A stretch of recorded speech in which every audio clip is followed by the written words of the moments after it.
Hey everyone, how you doing? Topic number 3 with Matt the Mortgage Guy is actually probably going to be an investor to investor conversation. So we'll take Matt the Mortgage Guy out. We'll just make it Matt the investor. And hey Matt, how you doing? I'm doing great. One of the questions I wanted to ask another investor that I get all the time, and I feel like I answer it differently all the time, is, hey, I'm so and so age. Should I buy a primary home or a rental first? So I'm going to put you on the spot and let you pontificate about that. And we're just going to bat it around like a ping pong ball. So when you hear that question, what do you think? What are the caveats you want to put on it?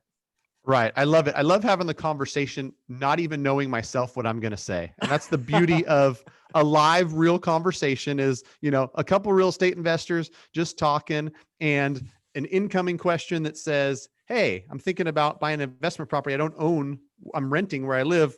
Is that a good idea? And I think I don't want to let myself off easy by saying that everything to do with real estate and mortgage and most stuff I talk about depends, right? And it depends on someone's situation and whatnot. But contrary to what I saw some of the answers say, I don't think it's the worst idea in the world. I think there's plenty of circumstances where folks have an opportunity to invest in real estate and they want to, and that makes sense. But for whatever reason, they're not in a position to buy a primary residence. And it kind of even sounds weird coming out of my mouth because I do mortgage and I'm promoting home ownership and I help people buy a house. I show them the long-term benefits and, net worth of a renter versus a buyer. So I believe in home ownership and I believe in owning your primary and not just, throwing money into the fire pit of rentals. But I also know plenty of folks who have invested and they've got 1, 2, 3, 4 investment properties. And for whatever reason, they're in a comfortable spot renting and aren't, that's not as important to them. And one area I'll bring up is I know people that have amazing places where they live, where it's an in-law quarters behind Aunt Sue's mansion, and they pay $600 a month. If they went and got a 1-bedroom in the same city, they would pay $500,000 and a $2,500 a month mortgage or whatever it is. Okay, maybe you live behind Aunt Sue's house for 10 years, you collect cash and you buy 4 rentals, and then later on in life, you go out and buy a primary. An example like that. Yeah, I think when I get this question, I generally go back with only one caveat: is how long do you plan to stay? Right. And I guess a caveat to that is, are you single? Are you married with kids? Because really what I'm getting at is owning a home was what saved my family growing up, right? I had a rough childhood. We happened to buy in Sunnyvale.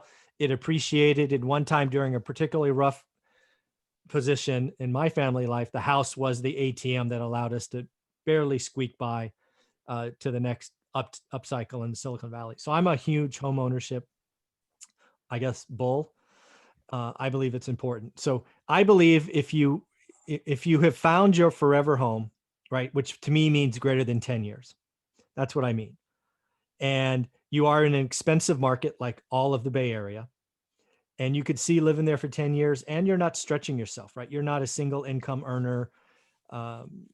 There's a lot of caveats. I generally say buy the home. There are some very popular YouTube entertainers out there that say rent where you live and own what you can rent, right? So, I mean, I get the mindset. And also it's not an easy answer, right?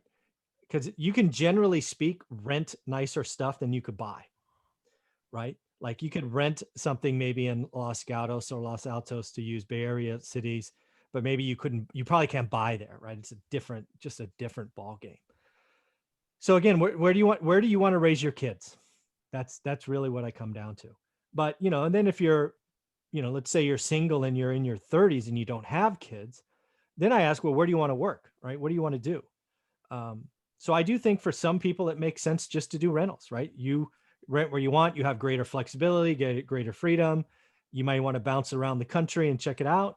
But if you want to plant roots, if you're going to plant roots and you see those roots going 10 years or greater, especially today with interest rates, if you can, I say buy your primary residence. That's generally where I come down. But again, everybody's situation is different. Everybody's history is different. There's a lot of qualifiers, but that's kind of where I come out.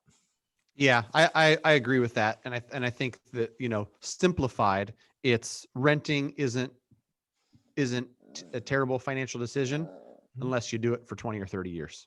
Yeah. And in that case, I think, the data just shows it. You can't argue with the data, and, the forced savings, the debt pay down, the appreciation, all of that stuff just shows you that Well, over that and time. you're also keeping your expenses fixed, right? Because you should have a 30-year mortgage. If you're going to rent in a nice part of town, I guarantee you rent will be up 30 or 40% in a decade, right? Right. Maybe even more. So, again, but if you're new to the Bay Area, right? You just came here, you're for Google or Facebook or Apple or one of these tech companies, and you don't know it yet, you should rent for a year. Because the last thing you want to do is go buy in a neighborhood and just not know it and all that other stuff. Because the transaction costs up here are just astronomical. But again, generally speaking, like if you have kids that are 3-4 years old and you want to get them in the Cupertino school system or in the Los Altos school system, which are generally speaking the better two in the Bay Area, yeah, go stroke that big check, get that 30-year fixed rate money, and then hold on. Yeah, but I also, again, like if you're a single engineer and you work here at Google or Facebook, same idea. I mean, if I had to do it and just took marriage off the table, right? I'd go rent a studio somewhere, maybe that, mother-in-law unit somewhere, even if I paid market rent. I would save cash. I'd go buy rentals, maybe even out of state. And I would just build up that cash flow so I have financial flexibility and, try to get retired in less than a decade. I mean, there are options if you want to go that route.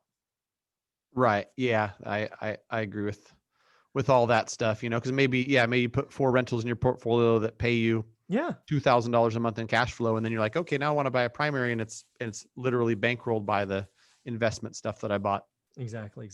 So any closing thoughts on this? No, I think just a reminder to everybody that every situation is specific. And if you don't know your answer, talk to somebody who can give you some insights. And literally that's what happens every single day on phone calls, whether it's, should I buy, should I wait? What should I do? Should I put this down or that down? You don't know the answer. I don't know the answer. We get on the phone, and 10, 15 minutes later, it appears through a conversation. Well, Matt, tell people how they can get a hold of you. Again, if you're in California, you must look up Matt, the mortgage guy. He is giving discounts to one rental at a time, family. How do you want them to reach out? Shoot me an email, Matt, M-A-T-T, @mattthemortgageguy.com. If it's a simple question, we can respond to it there. If it's a conversation that needs to be had, we'll schedule something on my calendar. I'm happy to help. And as I've always said, and I feel like I'm really leaning into it this year, good, honest advice. I'm looking forward to some really straightforward content coming on my YouTube channel that some people aren't going to like, because it's just going to dispel some of the myths and kind of cut through just the marketing that makes me sick. I'll give you a sneak preview, Mike. Down payment assistance is a really bad long-term deal for clients. It's a shortcut to home ownership, but it's a shortcut you don't want to take for 99% of people. And so I'm working on something that is not going to be very well received by some people, but it's the truth. Well, I look forward to, once that's out there, we'll do a little snippet on this channel as well. Cool. All right, buddy. Have a great day. All right, you too, Mike. Thanks. Thanks.